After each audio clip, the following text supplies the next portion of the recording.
جب سیدنا علی المرتضیٰ رضی اللہ تعالیٰ عنہ شہید ہوئے تو حضرت حسن بھی موجود ہے اور حضرت حسین بھی موجود ہے.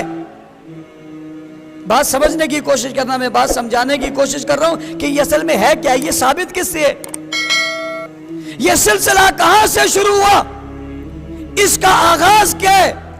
آج جس کی وجہ سے پورے ملک میں انتشار ہے، ہر گلی میں لڑائی ہے، کوئی کہتا ہے سبیل لگاؤ، کوئی کہتا ہے نہ لگاؤ، کوئی کہتے ہیں نوحہ کہو، کوئی کہتے ہیں نہ کہو، کوئی کہتے ہیں فلاں جگہ سے نکلو، کوئی کہتے ہیں فلاں جگہ سے نکلو. پھر اس آڑ میں، اس صورت میں تبرہ ہو رہا ہے، گالی دی جا رہی ہے، لڑائی پیدا ہو رہی ہے، فسق و فجور ہو رہا ہے، یہ سب کچھ ہو رہا ہے. بنیاد تو پکڑو کیا ہے.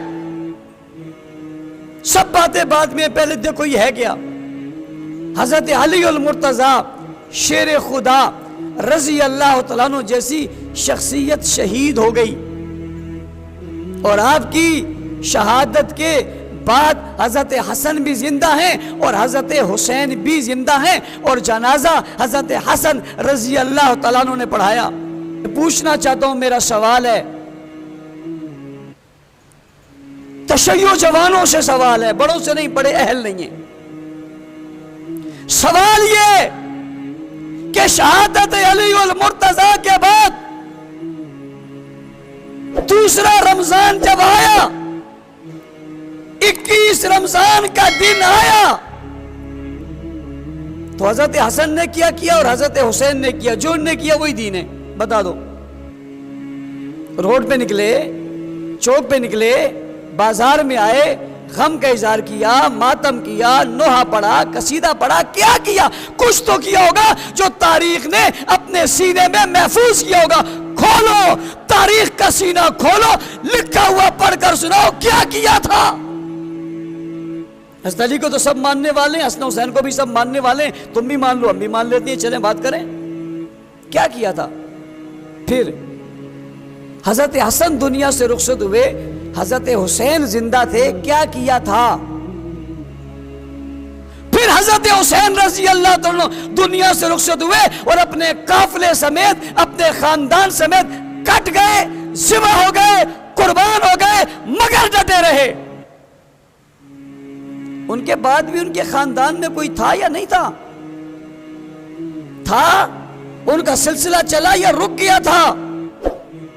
ان کی بات آگے بڑھی یا ختم ہو گئی تھی؟ کوئی نام لیوا تھا یا نہیں تھا؟ تھا، ضرور تھا. کیا تھا؟ کس طرح کیا تھا؟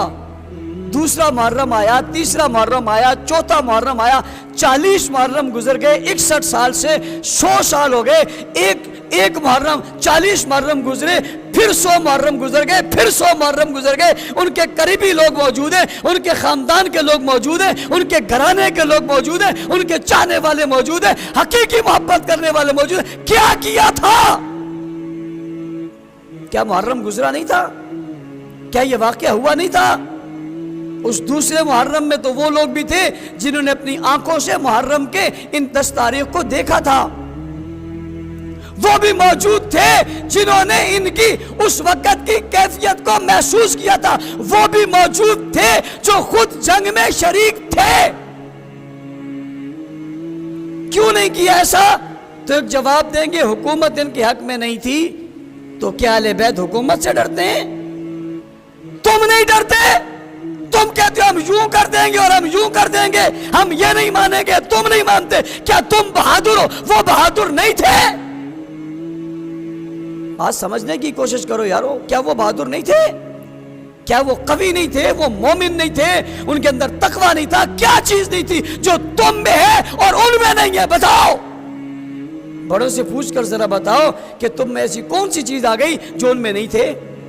ان نے مرثیے کتنے کہے، ان نے نوحے کتنے پڑھے، ان نے فلاں کتنا کیا، ان نے جلوس کتنے نکالے، مجلسیں کتنی کی، فلاں کتنا کیا. تم بتا دو اور میں تمہیں بتاتا ہوں قرآن کتنا پڑھا، تلاوت کتنی کی، سجدے کتنے کیے، قیام کتنا کیا، رکوع کتنے کی، عبادت کیسے کی، داڑھی کیسے رکھی، ذکر کیسے کیا، اعمال کیسے کیے، عبادت کیسے کی، جہاد کیسے کیا، تقوی کیسے تھا، طہارت کیسے تھا، بزرگی کیسی تھی، ایمان کیسے تھا، شرافت کیسے تھا، اسلام کیسے تھا، ایقان کیسے تھا، ڈٹتے کیسے تھے، جمتے کیسے تھے، کھڑے کیسے ہوتے تھے، تھے, تہجد کیسے پڑھتے تھے, اشراق کیسے پڑھتے تھے, چاشت کیسے پڑھتے تھے, اوابین کیسے پڑھتے تھے, نفل کیسے پڑھتے تھے, مسجد کیسے جاتے تھے, مسجد سے کیسے آتے تھے, عبادت کیسی تھی, ریاضت کیسی تھی, تقویٰ کیسے تھا, چہرہ کیسے تھا, نورانیت کیسی تھی, حقیقت کیسی تھی, حیت کیسی تھی, اور شکل کیسی تھی, اور مزاج کیسے تھا, اور معیار کیسے تھا, اور اولاد کیسی تھی, اور خاندان کیسے تھا, اور پڑھا کیا تھا, اور پڑھایا کیا تھا, اور سیکھا کیا تھا, اور سمجھایا کیا تھا, اور کہتے کیا تھے, اور بولتے کیا تھے, اور تھے کیا اور کرتے کیا تھے. تم وہ بتا دو اور میں یہ بتا دیتا ہوں.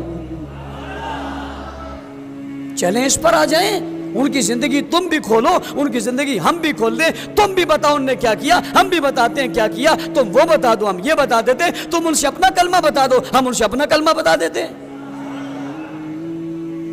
آؤ بتا دو, تم نمازیں 3 بتا دو, میں نمازیں 5 بتا دیتا ہوں. تم اذان اپنی بتا دو, میں اذان اپنی بتا دیتا ہوں. جو ثابت ہو جائے اسی کو مان لیتے. اس میں کوئی جھگڑے کی بات تو نہیں ہے. بڑوں پر کیوں نہیں آتے, گزرے ہوئے پر کیوں نہیں آتے, قریبیوں پر کیوں نہیں آتے, ساتھ چلنے والوں پر کیوں نہیں آتے, جو شریک تھے ان کی بات کیوں نہیں مانتے, ان کی کیوں مانتے ہو؟ اہل بیت سے محبت کرنے والوں, اہل بیت کی محبت تو ایمان کی علامت ہے. اہل بیت کی محبت ایمان کی علامت ہے. اور جس دل میں اہل بیت کی محبت نہیں ہے, میں سمجھتا ہوں اس دل میں ایمان کی علامت نہیں ہے. لیکن اہل بیت کی محبت کا طریقہ کیا ہے؟ جو انہوں نے کیا وہ ہم کریں, یہ طریقہ ہے. قُلْ إِن كُنْتُمْ تُحِبُّونَ اللَّهَ فَاتَّبِعُونِي. حضور سے صرف محبت کا دعویٰ مت پڑھو, فَاتَّبِعُونِی, کا تابعداری کرو میری, اتباع کرو میری, بات مانو میری. جو میں کہہ رہا ہوں اس کو سمجھو, جو میں کر رہا ہوں اس کو سمجھو. یہ کرو گے تو یحببکم اللہ, اللہ تب محبت کرے گا. بے رسول کی, اہل بیت کی, اصحاب کی, ازواج کی, بنات کی محبت تو ایمان کی علامت ہے اور حلاوت ہے. اور سب کچھ سمجھنے کے لیے انہیں دیکھنا پڑے گا. انہیں دیکھے بغیر دین کیسے سمجھ آئے گا؟